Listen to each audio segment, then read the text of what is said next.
suivez. Europe, Amérique, Asie, Afrique, toute la planète. C'était le mois d'alliance. Nous clôturons cela aujourd'hui. Je bénis tous qui sont en communication avec moi. Nous sommes arrivés au temps où Dieu veut travailler pour les gens. Mais il veut les enlever dans le mal. Tu aimes Dieu, tu prêches, tu sers Dieu, mais Dieu veut te faire sa bouche. Pour que tu deviennes la bouche de Dieu, il y a des conditions que Dieu veut que tu fasses. Sache-le, tu es un instrument de Dieu que Dieu a mis. Ne crains rien. Il va travailler avec toi. Il va te faire vaincre. Il va t'emmener loin.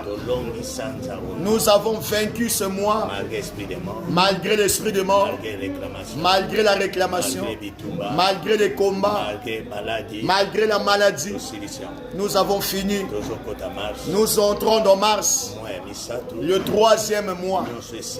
Tous doivent ressusciter au nom de Jésus.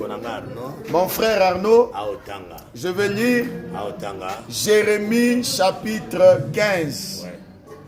À partir du verset 15, je lis au nom de Jésus. Toi, tu sais tout. Éternel, souviens-toi de moi, interviens en ma faveur, venge-moi de mes persécuteurs, que je ne sois pas victime de ta grande patience envers eux. Sache-le, c'est à cause de toi que je supporte le mépris. Tes paroles se sont présentées à moi et je les ai dévorées. Ta parole a provoqué mon allégresse. Elle a fait la joie de mon cœur. Car je suis appelé de ton nom, Éternel Dieu de l'univers. Je ne suis pas resté en compagnie de ceux qui s'amusent pour y prendre part à mon plaisir. Devant ta main, je me suis assis solitaire, car tu m'avais rempli d'indignation. Pourquoi ma souffrance est-elle continuelle? Pourquoi ma plaie est-elle incurable? Pourquoi refuse-t-elle de guérir? Finirais-tu par devenir pour moi comme une source trompeuse, comme une eau dont il faut se méfier? C'est pourquoi voici ce qu'a dit l'Éternel. Si tu reviens à moi, je reviendrai à toi. Et tu te tiendras devant moi. Si tu sépares ce qui est précieux de ce qui est vil, tu seras comme ma bouche. C'est à eux de revenir à moi. C'est pas à moi de revenir vers eux. Je ferai de toi un mur d'airain inébranlable pour ce peuple. Ils te feront la guerre, mais ils ne te vaincront jamais, car je serai moi-même avec toi pour te sauver et te délivrer, dit l'Éternel. Je te délivrerai des hommes méchants, je te libérerai des hommes violents. Écoute-moi. Dieu a appelé Jérémie. Il lui a dit ceci: lève-toi, je vais agir avec toi. Je vais mettre mes paroles dans ta bouche. Quand Dieu met les paroles dans la bouche de quelqu'un, il faut que la personne les aime. Il faut que la personne les prêche, qu'il puisse avoir, puis prendre plaisir à ce message-là. Beaucoup des hommes de Dieu, quand Dieu lui donne un travail, il aime faire ce que lui il veut.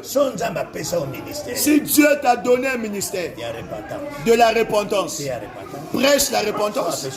S'il t'a donné la sanctification, prêche la sanctification. S'il t'a donné le ministère de la délivrance, travaille dans la délivrance. Si tu as le ministère de la prophétie, travaille sur ça. Si Dieu t'a donné un ministère d'enseignant, montre les gens. Si tu as le ministère pastoral et la compassion, si toi-même tu n'aimes pas le travail qu'on t'a donné, tu ne feras rien.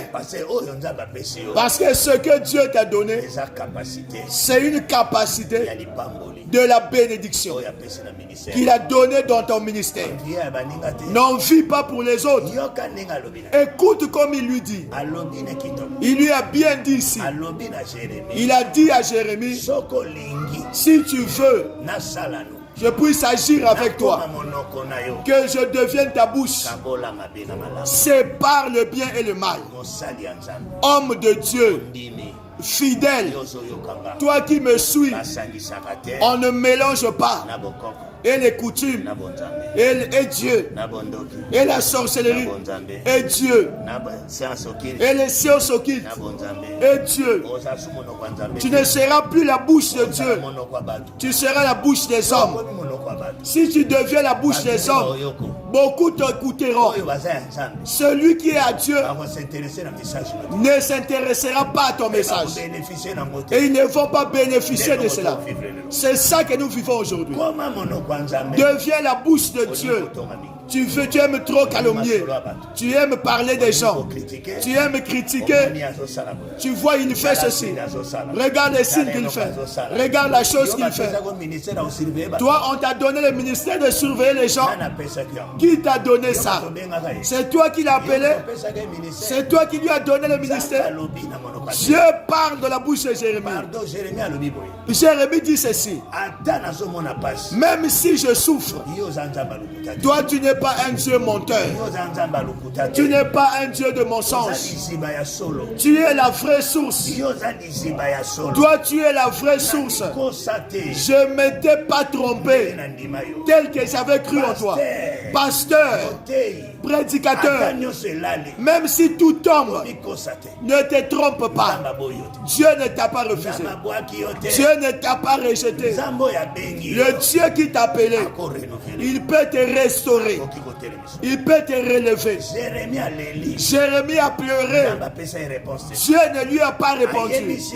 Il lui a dit seulement, si tu sors dans le mal, moi je deviendrai ta bouche. Après il lui a donné la promesse, je te fais de l'airain. Je te fais de l'airain. Je te fais de l'airain. Je vais soulever une chose. Nous, on ne peut plus combattre. Ce n'est pas notre combat. Et l'œuvre de la croix, c'est pourquoi. Moi, j'ai honte de voir les enfants de Dieu. Ces jours-ci, j'ai beaucoup de combats. Tu as combattu la nuit ou bien le jour. Dis-moi. Parce que les combats étaient vaincus à la croix. Tout celui qui cherche à combattre, ça veut dire qu'il fait par ses propres efforts. Quand Dieu te donne la promesse, il lui a donné l'alliance. Il lui a dit, si on te combat, ils ne te vaincront pas. S'ils font des complots, s'ils mettent la mauvaise foi, ils ne te feront rien. Ne mélangeons pas Dieu et les coutumes et la sorcellerie. Dans les œuvres des ténèbres, c'est la personne qui combat. Chez Dieu, c'est Dieu lui-même qui combat. Celui qui t'a mis, c'est lui-même qui combattra pour toi. Celui qui t'a donné le mariage, celui qui t'a donné le poste, celui qui t'a fait du bien. Il n'a pas besoin que tu ailles chercher des allumettes. Il n'a pas besoin que tu puisses aller chercher des grands féticheurs. Celui que tu vas chercher, il y a un qui le dépasse aussi. Nous avons en nous le puissant vainqueur. Celui qui est plus que la sorcellerie, celui qui est plus que les coutumes, celui qui est plus que les sciences occultes. Il te ferait de l'airain. même s'il parle, même s'il s'insulte, même s'il veut faire du mal, même s'il t'attaque, même s'il vient avec l'étouffement, tu ne mourras pas. Ce n'est pas ton problème. Il a dit à Joseph, nul ne tiendra devant toi. Tout plante fouillera la plante de ton pied. Je te donnerai cela. La promesse est où? Toi tu combats contre qui? L'œuvre appartient à qui? Qui t'a donné cela? Appelle les pierres. Demande-leur. Après la Pentecôte, ils avaient besoin de rien. Ils avaient souci de rien. Parce que la puissance qu'ils avaient reçue leur avait donné l'argent, leur avait donné les bénédictions, leur avait ouvert des portes. Ça les a poussés à aller de l'avant. Je veux que le mois que tu vas entrer, que le mois de mars, que nous commençons demain, que ça te donne la force. Sois de les reins, deviens fort. C'est tes reins. Mets la vérité dans ta bouche. Tu aimes trop mentir, pourquoi? Tu es un homme de Dieu. Si tu pries, crois. Dieu va faire et Dieu va te bénir. Il veut te faire sa bouche. Cette bouche, arrête de calomnier. Arrête de parler des gens. Arrête d'entrer dans la vie privée des gens. Ce n'est pas le ministère qu'on t'a donné. Prêche ce que Dieu t'a donné. Dieu te bénira. Au nom de Jésus. Amen.